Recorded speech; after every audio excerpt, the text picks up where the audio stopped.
Nessa aula 8, a gente vai fazer o primeiro exercício sobre propriedades geométricas de seções mistas.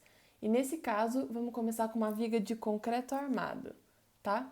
Essa viga ela pode ser isostática, hiperestática, com ou sem balanço, mas aqui a gente tem uma representação de uma viga simples, que é biapoiada.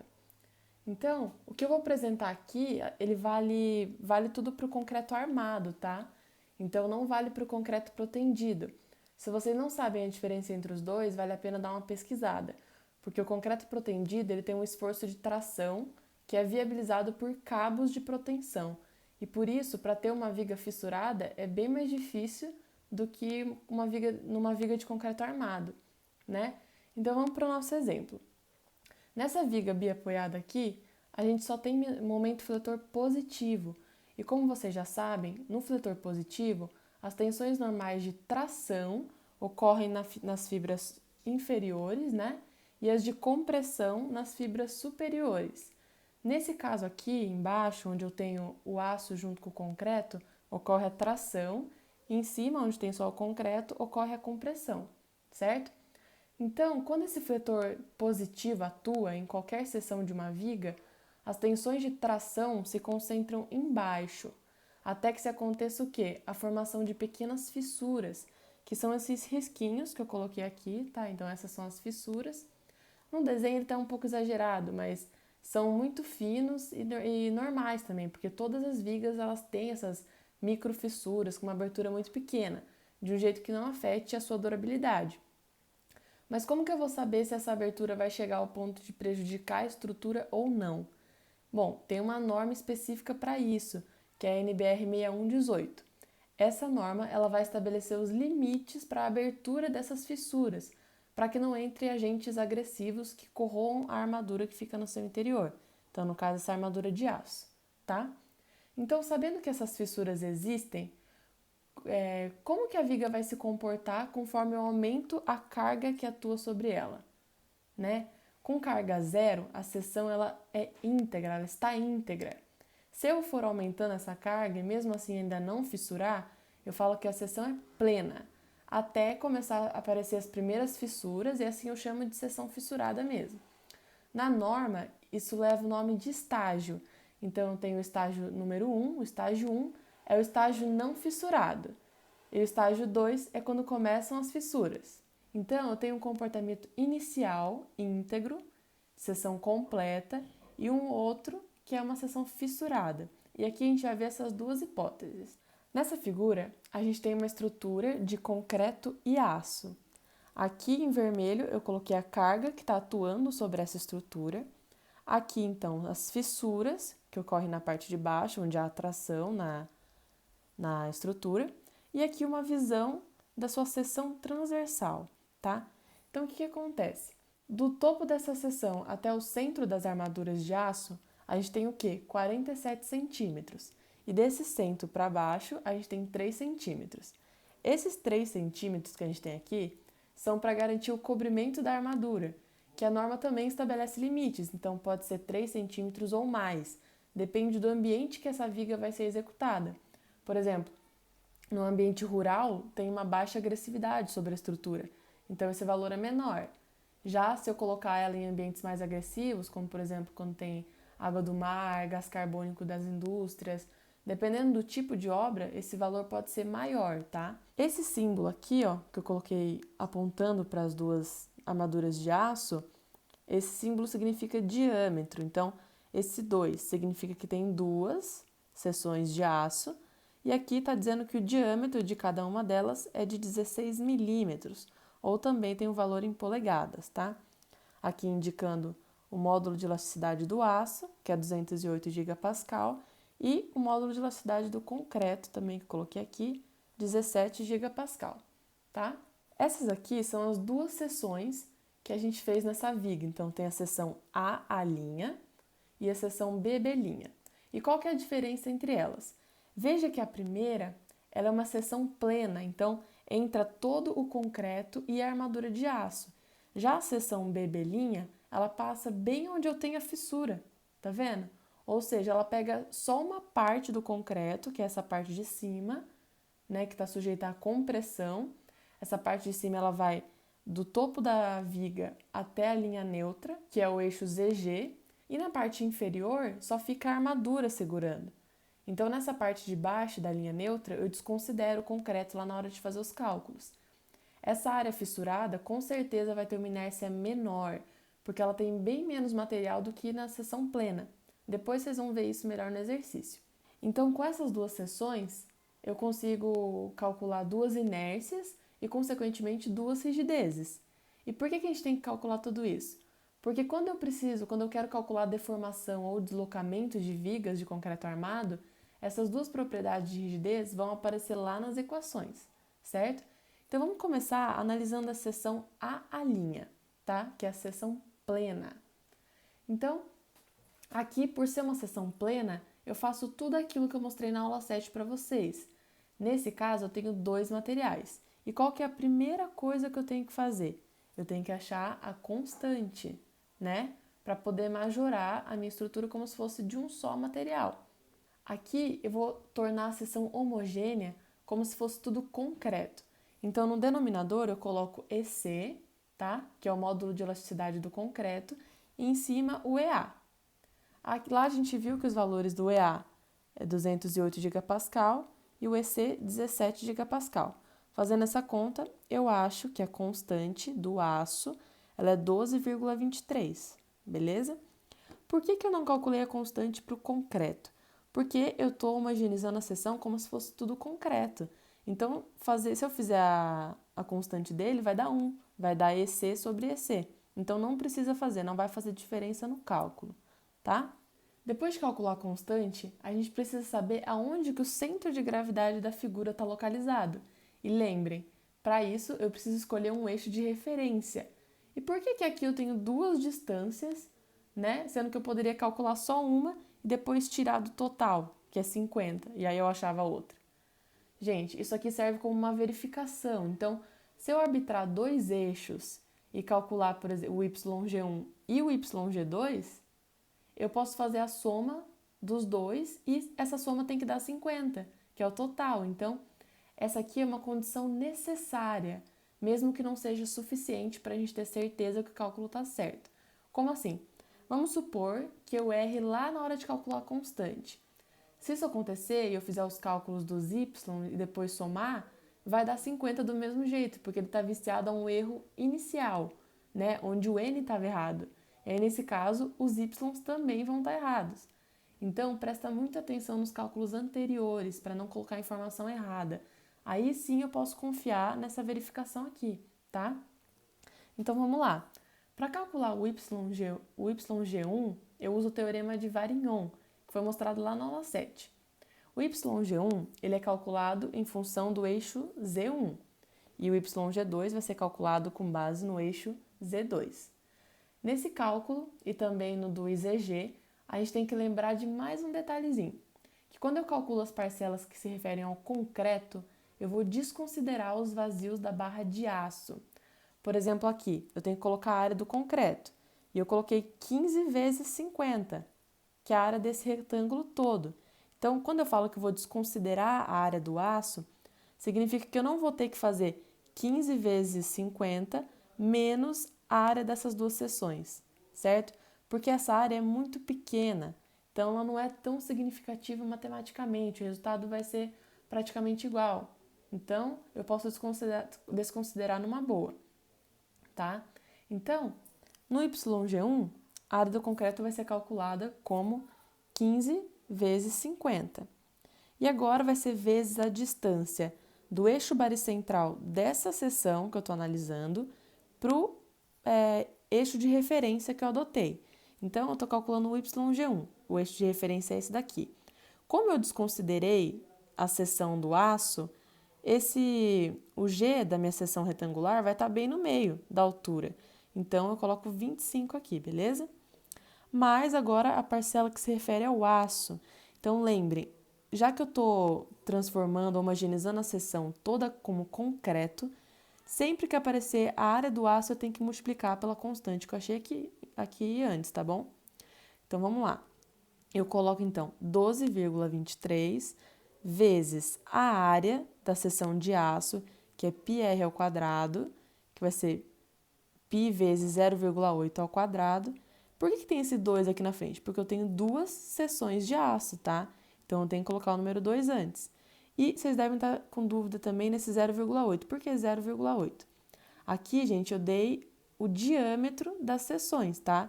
E elas estão em milímetro. Toma muito cuidado, tá? Aqui a gente está mexendo com centímetro, as medidas estão em centímetros. Então, eu vou ter que fazer o quê? Eu passo esse diâmetro de 16 milímetros para centímetro e aí divido por 2 para ter o raio. Então, o raio vai ser 0,8. Então, vai ser 2 vezes essa área, tá? Vezes a distância do baricentro dessas seções até o meu eixo de referência. O baricentro delas fica aqui, tá? E o eixo de referência é o Z1, então a distância entre eles é 3, tá? Isso tudo eu vou dividir pela área total. E a área total também tem que levar em consideração a constante, não posso esquecer. Quando eu estou falando do aço, né? Então, do concreto continua sendo 15 vezes 50, que é a área desse retângulo, mais as duas áreas das seções de aço multiplicadas pela minha constante. Então, 12,23 vezes 2 vezes πr ao quadrado, que é π vezes 0,8 ao quadrado. Quando eu falo aqui que a gente desconsidera a seção de aço, por mais que esteja aparecendo aqui que é no desenho que é grande, é só uma representação, tá? Essa área é realmente pequena e não vai fazer tanta diferença se eu desconsiderar. Então, agora vamos calcular o YG2. Ele vai seguir o mesmo raciocínio, tá? A diferença é que meu eixo de referência vai ser esse daqui. Então, primeiro, a parcela que envolve o concreto vai ser 15 vezes 50, que é a área, vezes 25, que é a distância entre os eixos, o eixo baricentral e o eixo de referência, tá? Da figura, tá? Não é esse ZG aqui, é o do retângulo. Mais a constante, 12 vezes 20,23, multiplicada por 2 vezes a área das seções de aço, então, πr ao quadrado, agora vezes 47, porque vai ser essa distância aqui, desse eixo Z2 até o baricentro das seções de aço. Essa distância aqui agora vai ser 47, tá? E embaixo vai ser a mesma coisa, né? Vai ser a área total. Aqui em cima eu achei que meu YG1, essa distância aqui, ela vale 23,65 centímetros e essa distância aqui vale 26,35. Como eu tenho os dois calculados, verifiquei aqui meu N, que eu coloquei todos os valores certinhos, eu posso fazer a verificação. Então, eu sei que tudo isso daqui é 50, então se eu somar os dois tem que dar 50. Nesse caso aqui eu somei e deu tudo certo, então verificado, tudo ok. Agora vamos calcular o momento de inércia, tá? Aqui a gente divide a seção em dois retângulos para poder fazer os cálculos da seção cheia de concreto. Cheia porque a gente vai desconsiderar aquela parte do aço, tá? Então, nessa parte de cima aqui, vai ficar 15 vezes a altura ao cubo, né, que é esse YG2, 26,35, dividido por 3, que é essa primeira parcela aqui, tá? Mais o 15 vezes o YG1 elevado ao cubo dividido por 3, que vai ser essa segunda parcela aqui. E por que eu dividi em dois retângulos, ao invés de calcular com o retângulo inteiro, né? Usando aquela fórmula que a gente viu que é o BH ao cubo dividido por 12. Esse BH ao cubo dividido por 12, ele é usado só para quando eu tenho um material, tá? Nesse caso aqui eu tenho dois, tenho concreto e tenho aço. Então, essa fórmula ela é usada para um material e o baricentro ele está no meio da altura. Aqui a gente sabe que isso não acontece, né? Porque como eu tenho essa parte do aço, essas seções de aço, ele puxa esse baricentro um pouquinho mais para baixo. Então, a única fórmula de calcular o IZG da parte do concreto é somar cada retângulo, né, com o eixo passando na face, usando esse BH ao cubo dividido por 3. Para as barras de aço, eu só posso usar Steiner. Então, vai ser o quê? Mais 2 vezes, porque são duas barras, a minha constante primeiro, né, que é 12,23, vezes o IZG, que é πr ao quarto dividido por 4, vezes a distância do eixo baricentral das barras, né, até o eixo baricentral da seção. Então, aqui está o eixo das barras e aqui está o eixo da seção. Essa distância aqui que eu tenho que colocar, que vai ser o YG1 menos o 3, né? Vai dar essa seção. Então, 23,65 menos 3, 20,65. Com isso, eu acho que o meu IZG vale 178.600 centímetros a quarta, tá? Se eu quiser saber a rigidez que tem essa seção aqui, eu vou fazer o quê? Eu multiplico esse IZG, que eu acabei de achar, pelo módulo de elasticidade do concreto, tá? Porque a seção foi homogeneizada com base no concreto. Aqui nessa folha, eu vou mostrar para vocês um outro jeito de calcular o IZG, tá? E isso é bom porque a gente tem mais de um caminho para ver se os cálculos estão corretos ou não. Então, é uma condição necessária. Primeiro, o que a gente vai fazer? A gente vai calcular o IZ1, tá? O IZ1 de toda a seção, que vai passar na face inferior da viga, porque eu estou fazendo com relação ao eixo Z1, que é o que está na parte inferior. Como que vai ser? A parcela que se refere ao concreto, eu vou calcular por base vezes altura ao cubo, dividido por 3. Então, 15 vezes 50 ao cubo, dividido por 3. E aí, eu vou, nesse caso, lembrando que eu desconsidero as barras de aço, né, para poder fazer a parte do concreto. E aí eu vou transportar por Steiner aquelas duas barras de aço até o eixo Z1, né, o eixo inferior. Então, vai ser 2 vezes o 12,23, não posso esquecer, né, a constante, vezes agora o Steiner, que vai ser πr a quarta dividido por 4, mais a área dessa seção, que é πr ao quadrado. Eu não coloquei 2 aqui porque coloquei o 2 aqui fora, tá? Então, vai ser πr ao quadrado, vezes agora a distância entre o eixo baricentral dessas seções de aço até o eixo de referência. Nesse caso, o eixo vai ser o Z1, né? A distância do Z1 até o eixo baricentral das seções de aço é 3. Se eu fizer esse cálculo aqui, eu acho que o meu IZ1 é 625.450,49 centímetros a quarta. Agora, eu posso transportar a inércia do eixo Z1 de toda a seção para o eixo ZG de toda a seção. Então, vai ser o quê? O IZ1, que eu acabei de calcular, menos a área total da seção, sem esquecer de multiplicar a parte do aço aqui pela constante, né, que é 12,23, multiplicada pela distância, então, do eixo Z1 até o eixo ZG, né, que é o próprio YG1, que eu calculei lá atrás. Então, 23,65 elevado ao quadrado. Essa distância tem que ser elevada ao quadrado. Fazendo essa conta, eu acho então que o IZG é 178.451 centímetros a quarta.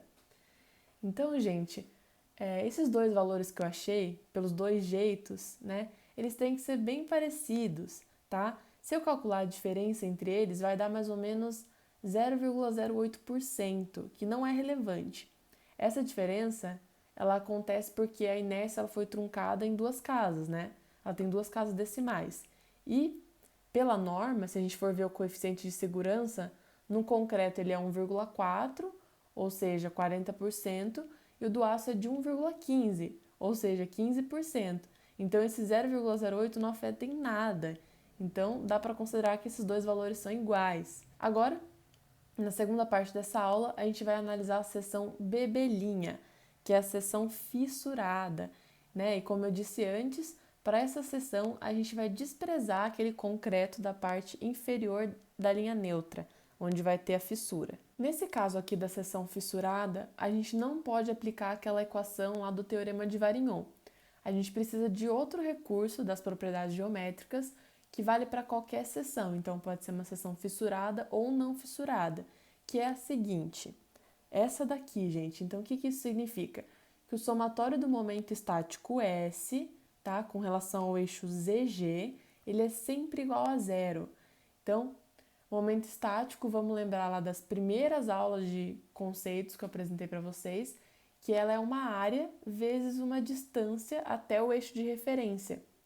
Então, nesse caso, como que vai ficar? Antes de tudo, eu tenho que definir qual eixo vai ter uma distância positiva e qual eixo vai ter uma distância negativa. Então, se vai ser a parte que está acima do eixo ZG ou a parte que está abaixo. Tanto faz eu escolher qual vai ser positiva, qual vai ser negativa, porque a soma final ela vai ser zero, né? Então, o importante é que elas tenham o sinal trocado. Aqui, vamos fazer com a parte de cima do eixo ZG positiva. Então, o momento estático que da parte de concreto, ele vai ser a área, que é 15 vezes YG, então 15 vezes YG, vezes a distância do eixo ZG ao eixo baricentral da seção. O eixo baricentral da seção vai ficar na metade da altura, que vai ser YG dividido por 2. Então, eu tenho essa área e a distância do eixo baricentral, né? Ou ainda eu posso aplicar aquela formulinha que estava nos casos particulares, que é base vezes altura ao quadrado dividido por 2. Então, estava lá na definição.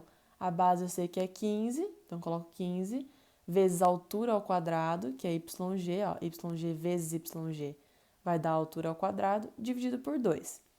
E agora, menos, porque está na parte negativa, né? A distância vai ser negativa, então eu já coloco menos aqui na frente. A parte que se refere ao aço. Então, como que eu calculo esse momento estático do aço? Vai ser primeiro aquela constante lá, o N, né? Que é 12,23, vezes 2, porque são 2 barras de aço, vezes a área delas, que vai ser πr ao quadrado, então π vezes 0,8 ao quadrado, multiplicado, então, pela distância do eixo baricentral delas até o eixo ZG, que vai ser o quê? O 47 menos o YG. Isso daqui vai virar uma equação do segundo grau, certo? Porque eu vou multiplicar aqui y com y, vai ficar elevado ao quadrado, uma equação de segundo grau. Se é do segundo grau, tem duas raízes, mas uma dessas raízes não vai pertencer matematicamente à solução, ou seja, ela vai ser negativa ou maior do que 47, né? Então eu posso descartar e eu pego a outra raiz, que nesse caso deu 14,58 centímetros, que é aquela parte comprimida do concreto. O momento de inércia desse eixo ZG vai ser igual a 15 vezes 14,58 ao cubo dividido por 3, porque essa é a base, aqui é a altura, dividido por 3, mais a parte do aço por Steiner, que vai ser o N, né, que é 12,23 vezes 2, porque são duas barras de aço, vezes πr à quarta dividido por 4, mais a área, que é πr ao quadrado, vezes o quê? 47 menos o YG. Então, essa distância aqui, que eu não tinha antes o YG, agora eu tenho. Então, eu só substituo aqui, certo? 47 menos 14,58 elevado ao quadrado. Fazendo essa conta, eu acho meu IZG, que é igual a 67.195,38 centímetros à quarta. Se vocês compararem o IZG da seção plena, que eu calculei lá atrás, com o da seção fissurada, vocês vão perceber que tem uma diferença muito grande entre os dois. E isso é normal, porque aqui a gente desconsidera essa parte inferior de concreto, né? Que é a seção fissurada. A rigidez ela vai ser calculada da mesma forma, então vai ser o EC, que é o módulo de elasticidade do concreto, vezes o IZG, que nesse caso vai ser esse daqui, tá? E sobre as inércias tem um comentário interessante. Na prática, aonde que eu uso essas rigidezes ou essas inércias e por quê? Bom, quando a gente dimensiona uma viga de concreto armado, a gente estabelece dois critérios, tá? Primeiro, tem que atender ao estado limite de serviço, que significa deslocamentos, e ao estado limite último, que tem a ver agora com a ruptura por tensões. Isso tudo a gente encontra naquela norma lá 6118, e eu vou colocar aqui na tela também para vocês a definição que vocês vão encontrar nessa norma. Se quiserem pausar o vídeo para dar uma lida melhor, entender melhor, ou depois pode dar uma pesquisada também e ler mais sobre isso. Quando se verifica a questão das tensões, a inércia que entra é a fissurada, tá? Por quê? Porque ela é menor. E quanto menor a inércia, maiores as tensões. Então, ela vai ser a seção crítica, né? Ou seja, se tiver uma ruptura ou um escoamento da armadura, vai ser lá naquelas seções onde vão aparecer as fissuras. Então, no projeto, nos cálculos, no estado limite último, a inércia que entra é a fissurada, tá? Menor inércia, maiores tensões. Se eu quiser calcular a flecha dessa viga, nas equações estabelecidas por norma, então pode ser tanto a norma brasileira quanto as normas estrangeiras, porque agora tem uma unanimidade, eu vou me utilizar de duas rigidezes. Primeiro, a rigidez da seção plena, tá? E depois, conforme as cargas vão avançando e as fissuras começam a aparecer, entra a parcela da seção fissurada. E essas duas rigidezes pelas normas vão dar origem a uma rigidez equivalente. Essa aula aqui ela foi um pouquinho extensa, mas deu para acrescentar bastante conteúdo para vocês e tornar mais real tudo isso que a gente calcula. Então, eu espero que vocês tenham gostado e até a próxima aula, então, com a resolução do segundo exercício de seções mistas.